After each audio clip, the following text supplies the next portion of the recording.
Well, good afternoon, everybody. I'd like to call to order this Tuesday study session of the Pierce County Council. It is Tuesday, July 9th, 2024. The time is 12:03 p.m.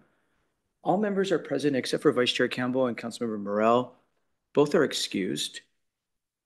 That brings us to item number 2, review of today's council meeting agenda. Ms. Long, to brief.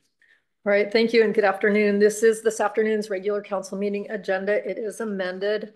Now, we did review the consent agenda yesterday, and I'll just remind you that there is an amendment to a resolution on your consent agenda scheduled for final action. It's our 2024-176. If that is to go forward with the amendment, it would have to be pulled off and moved to section 8. And other than that, the consent agenda is the same as we discussed yesterday. So I'll move right to section 7. You have one proclamation, and that is proclaiming July 2024 as LGBTQIA+ Pride Month in Pierce County, and that was requested by council members Hitchen and Mello. You have no resolutions on this agenda, so under section 9 ordinances, we'll go right to O 2024-538, and this is an emergency ordinance of the council adopting interim amendments to the code in a couple of chapters, 17C30, the International Residential Code, 1825 definitions, and 18A38 temporary development. This is to fulfill the immediate need for emergency shelter for unsheltered residents of Pierce County. And that is for final, and those are your agenda items for this afternoon's council meeting. Thank you. Ms. Long, are there any amendments any members offering to the interim regulation regarding temporary housing communities, shelter for homelessness? I am not aware of any. Any members have any questions or comments about the agenda today? We briefed on the Amendment 1 to 176 yesterday. Anything further on that? Are we good? Everyone understands what's in front of us?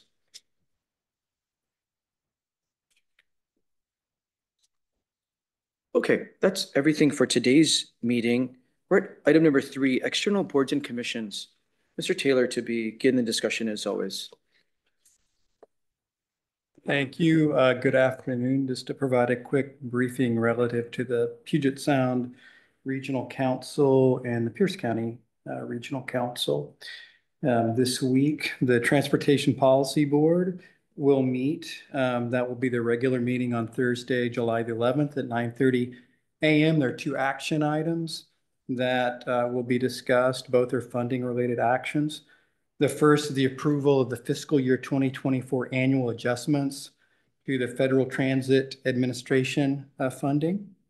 The final fiscal year 2024 FTA funding allocations are higher than what were originally estimated, resulting in an additional $80.6 million being available for distribution. The additional funding is proposed to be distributed according to PSRC's formula. That formula includes a regional earned share component, a regional attribute component that takes, for instance, population into consideration, and then more recently an equity component. The county's local transit provider, Pierce Transit, is recommended to receive approximately $4 million of additional funding as a result of this increased distribution. That money would be utilized for clean fuels, bus replacement, and shuttle vehicles. The second action item is the approval of fiscal year 27-28 recommendations for highway administration funds and Federal Transit Administration funds.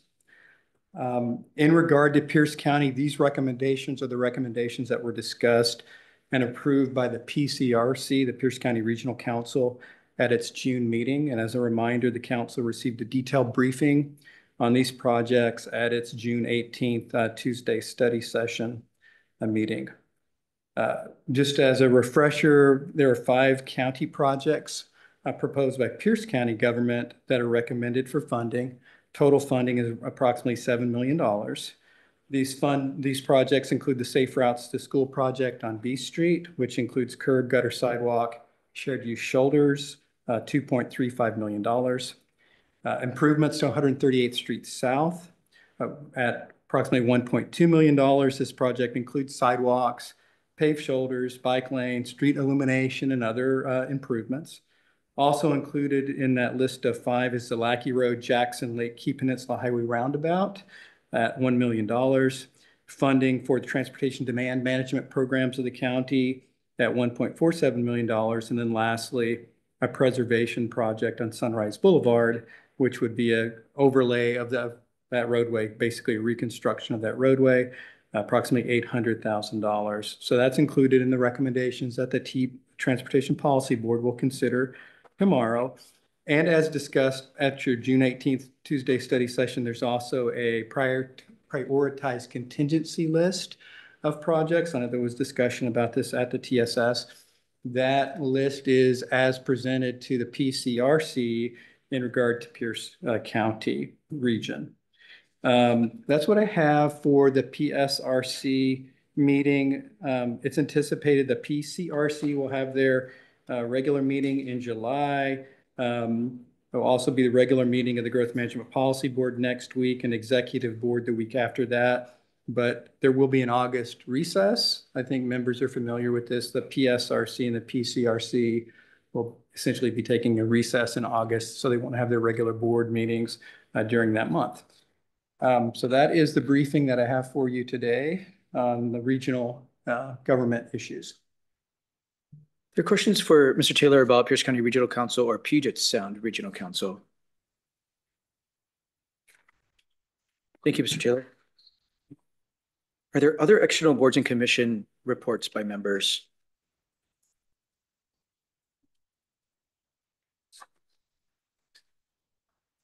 I'll briefly update that the South Sound Housing Affordability Partners Executive Board will meet this Friday in its normal meeting.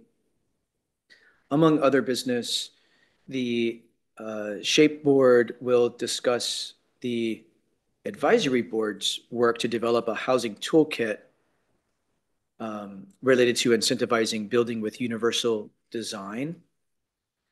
The SHAPE Board will also get an update on the Housing Capital Fund that SHAPE has created and put out for notice of funding availability.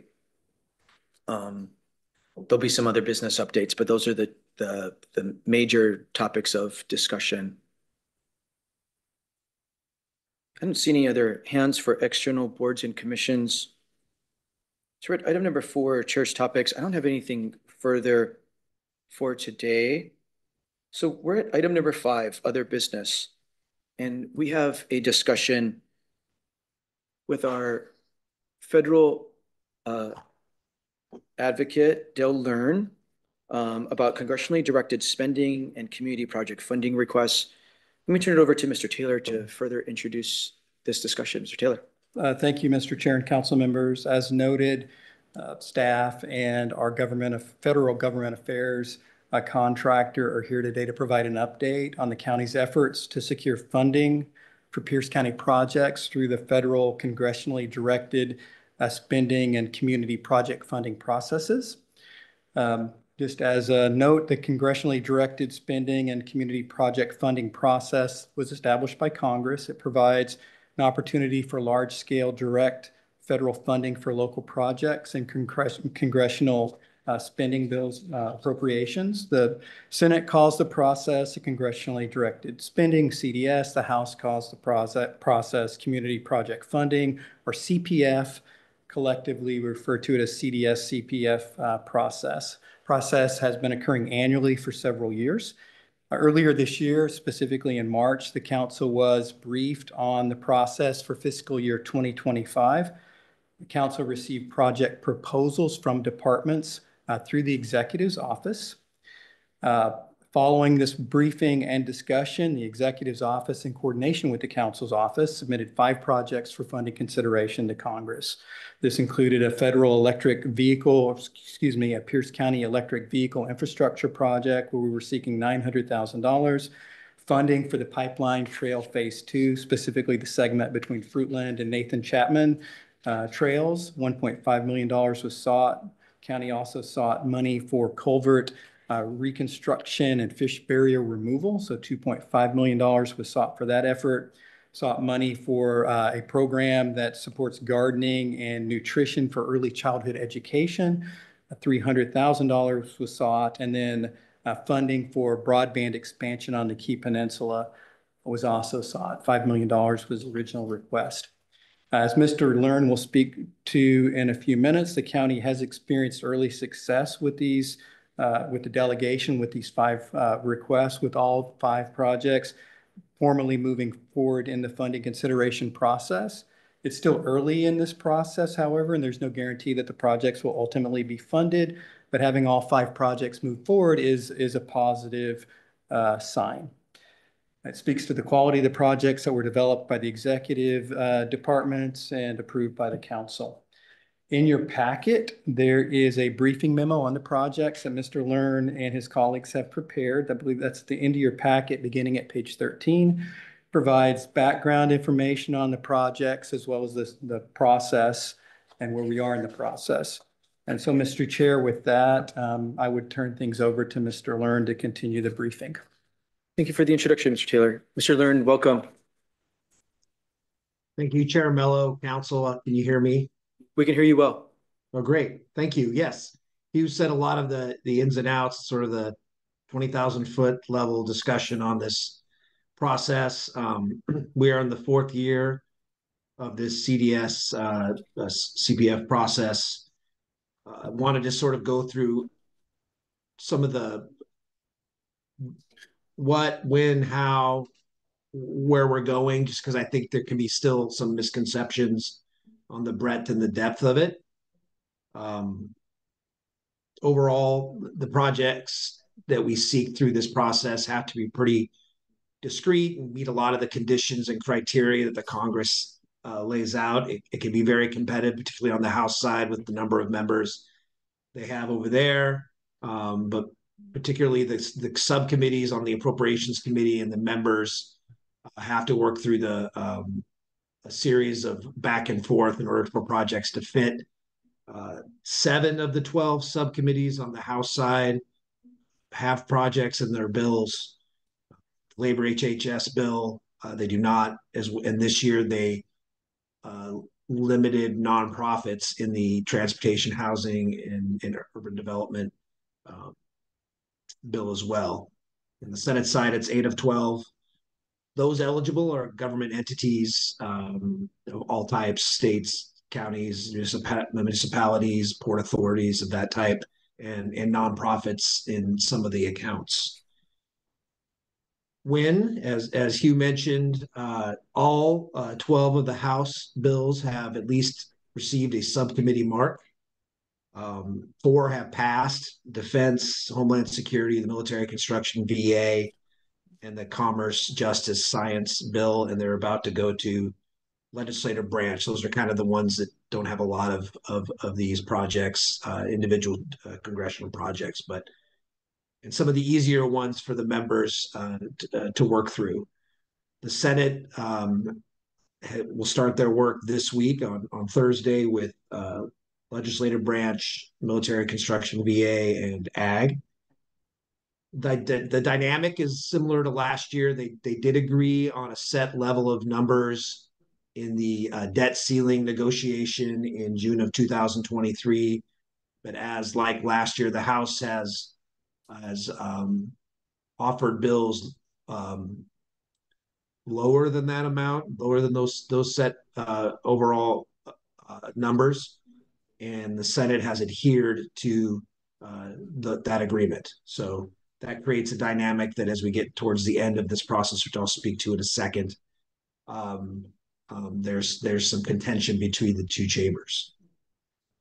As Hugh mentioned, we rely on the directors and the staff and the department to come up with those projects that meet the various criteria and some of the conditions of these accounts and these various bills.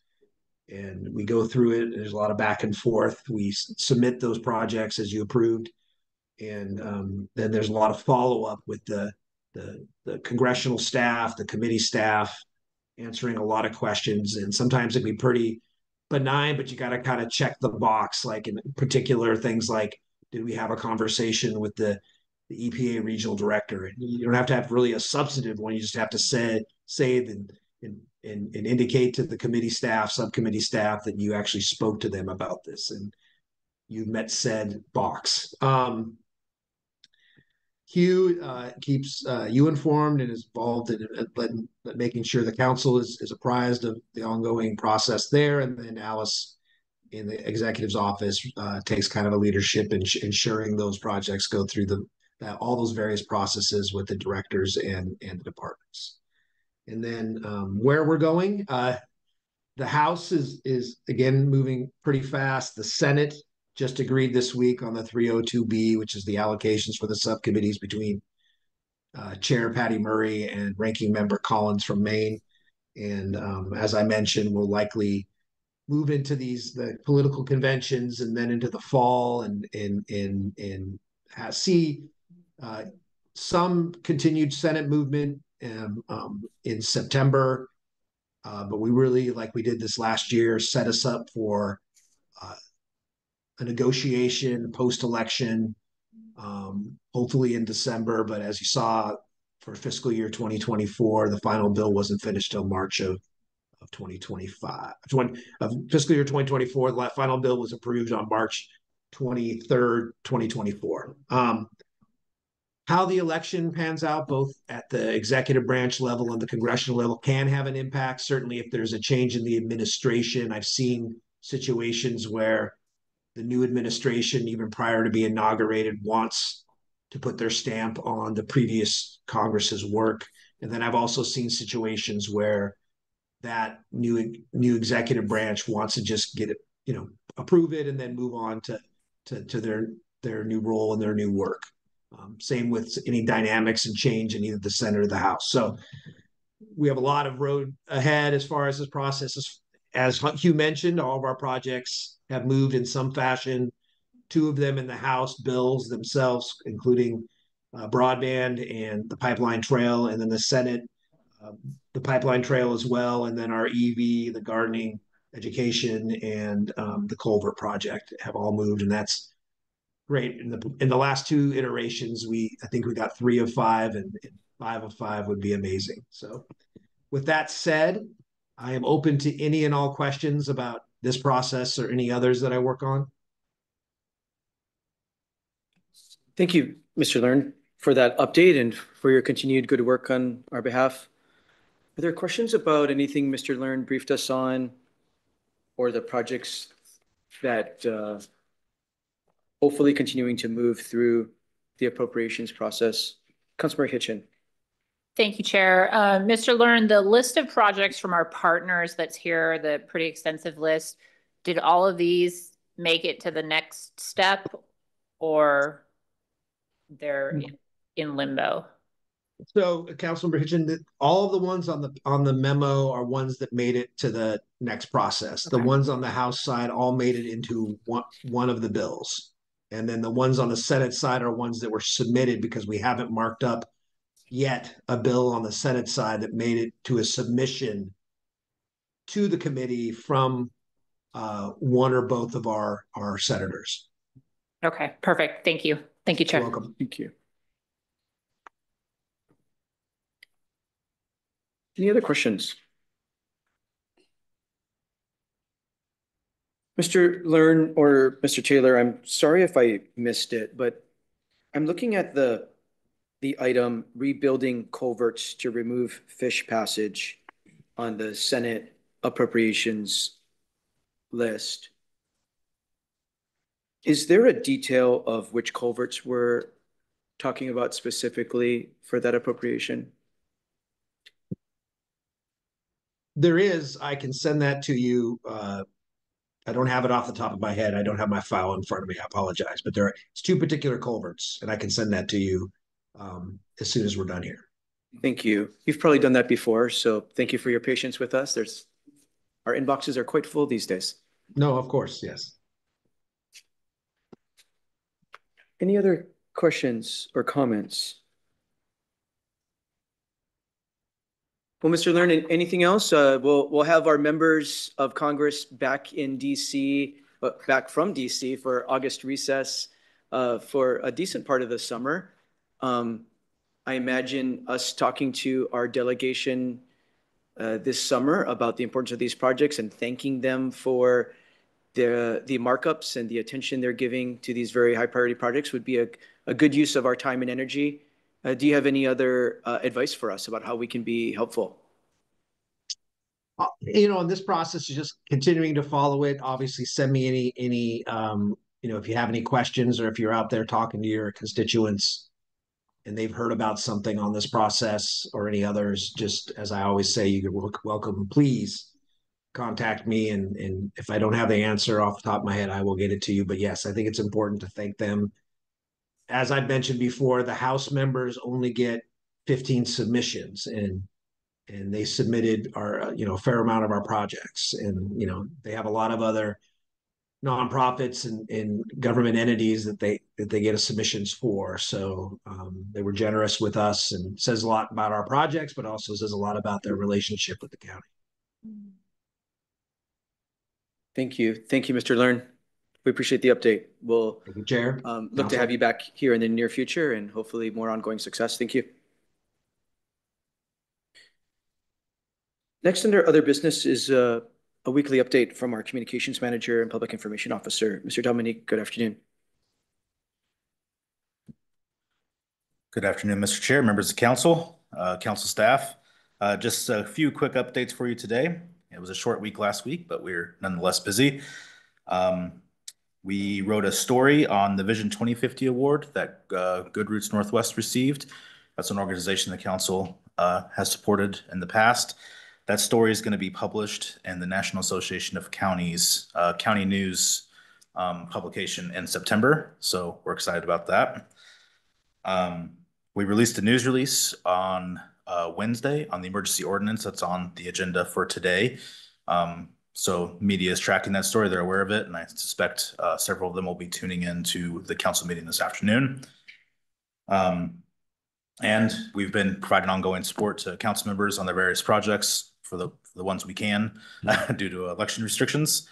And then on today's agenda, as Ms. Long stated, we have the Pride Month proclamation. We have several guests coming.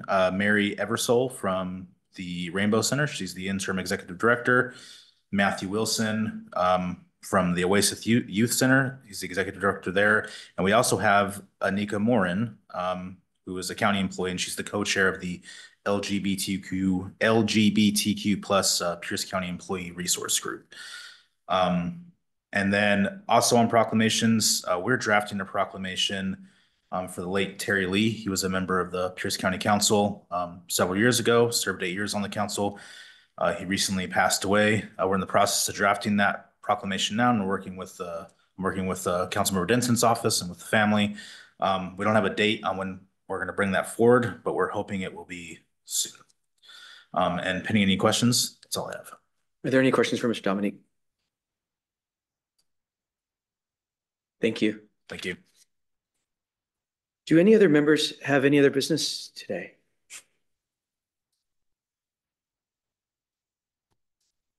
Ms. Long, do you have any other business? Not today. With no other business before the Pierce County Council in Tuesday's study session, we are adjourned.